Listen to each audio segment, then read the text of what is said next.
the realization of prosperity.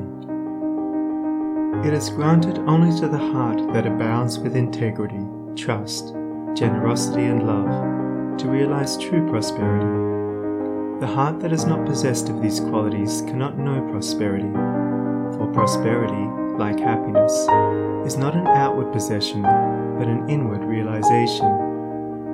The greedy man may become a millionaire, but he will always be wretched, and mean, and poor, and will even consider himself outwardly poor, so long as there is a man in the world who is richer than himself. Whilst the upright, the open-handed and loving will realize a full and rich prosperity, even though their outward possessions may be small. He is poor who is dissatisfied, he is rich who is contented with what he has, and he is richer who is generous with what he has. When we contemplate the fact that the universe is abounding in all good things, material as well as spiritual, and compare it with man's blind eagerness to secure a few gold coins or a few acres of dirt, it is then that we realize how dark and ignorant selfishness is. It is then that we know that self-seeking is self-destruction.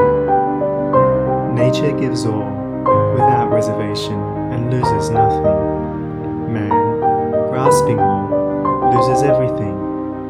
If you would realize true prosperity, do not settle down, as many have done, into the belief that if you do right, everything will go wrong. Do not allow the word competition to shake your faith in the supremacy of righteousness.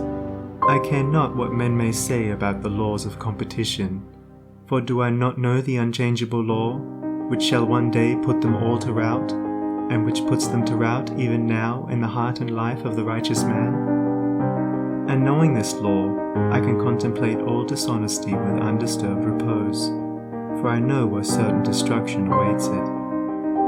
Under all circumstances, do that which you believe to be right, and trust the law. Trust the divine power that is immanent in the universe, and it will never desert you, and you will always be protected. By such a trust, all your losses will be converted into gains, and all curses which threaten will be transmuted into blessings. Never let go of integrity, generosity, and love, for these, coupled with energy, will lift you into the truly prosperous state. Do not believe the world when it tells you that you must attend to number one first, and to others afterwards. To do this is to not think of others at all, but only of one's own comforts. To those who practice this, the day will come when they will be deserted by all, and when they cry out in their loneliness and anguish, there will be no one to hear and help them. To consider oneself before all others is to grab and warp and hinder every noble and divine impulse. Let your soul expand. Let your heart reach out to others in loving and generous warmth, and great and lasting will be your joy, and all prosperity will come to you. Those who have wandered from the highway of righteousness guard themselves against competition. Those who always pursue the right need not to trouble about such defense. This is no empty statement. There are men today who, by the power of integrity and faith, have defied all competition, and who, without swerving in the least from their methods, when competed with, have risen steadily into prosperity, whilst those who tried to undermine them have fallen back defeated. To possess those inward qualities which constitute goodness is to be armoured against all the powers of evil, and to be doubly protected in every time of trial. And to build oneself up in those qualities is to build up a success which cannot be shaken, and to enter into a prosperity which will endure forever. The white robe of the heart invisible is stained with sin and sorrow, grief and pain, and all repentant pools and springs of prayer shall not avail to wash it white again. While in the path of ignorance I walk, the stains of error will not cease to cling.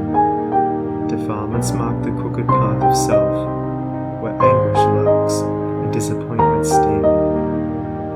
Knowledge and wisdom only can avail to purify and make my garments clean. For therein lie love's waters, therein rests peace undisturbed, eternal and serene. Sin and repentance is the path of pain. Knowledge and wisdom is the path of peace. By the near way of practice I will find where bliss begins and how pains and sorrows cease. Self shall depart, and truth shall take its place. Changeless One, the indivisible, shall take up his abode in me, and cleanse the white robe of the heart invisible. End of chapter 7. Recording by Sunny Abdullah. sonnie.org. End of The Path of Prosperity by James Allen.